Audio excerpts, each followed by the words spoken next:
ముల్లంగి సాంబార్ చాలా చాలా బావుంటదండి. దానికోసం నేను ఒక పెద్ద ముల్లంగిని తీసుకొని, ఈ విధంగా చక్రాల్లా కట్ చేసుకున్న టమాటాస్, ఆనియన్స్, పచ్చిమిర్చి కూడా కట్ చేసుకున్నాను. ఈలోపు కందిపప్పు కూడా నేను కుక్కర్‌లో వేసుకొని పెట్టేసుకున్నానండి. తర్వాత బాణాలు పెట్టేసుకొని, ఒక టేబుల్ స్పూన్ ఆయిల్ వేసుకొని, దాంట్లో వెల్లుల్లి డబ్బలు, ఎండుమిర్చి, జీలకర్ర, ధనియాలు, ఆవాలు, కరివేపాకు వేసుకొని, అది వేగిన తర్వాత కొంచెం పసుపు, ఒక టీ స్పూన్ కారం వేసుకొని, కట్ చేసుకున్నటువంటి ఆనియన్ చిలుకలు, పచ్చిమిర్చి చిలుకలు కూడా యాడ్ చేసేసుకున్నానండి.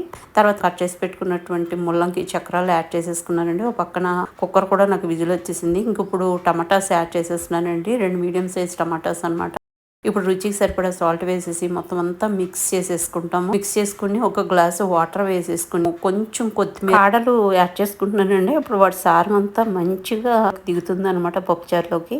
ఇప్పుడు ఇంకా మూత పెట్టేసి ఒక 5 నుంచి 6 నిమిషాల పాటు ఉడికించుకుంటామండి. ఆఫ్టర్ 5 మినిట్స్ చింతపండు జ్యూస్ యాడ్ చేస్తాము. ఇక్కడ నేను ఒక చిన్న కమలా సైజ్ చింతపండు నానబెట్టి పెట్టుకున్నాను అనమాట. కొంచెం పులుపు తక్కువ ఉంటేనే బాగుంటుందండి దీనికి. ఇంకా అది యాడ్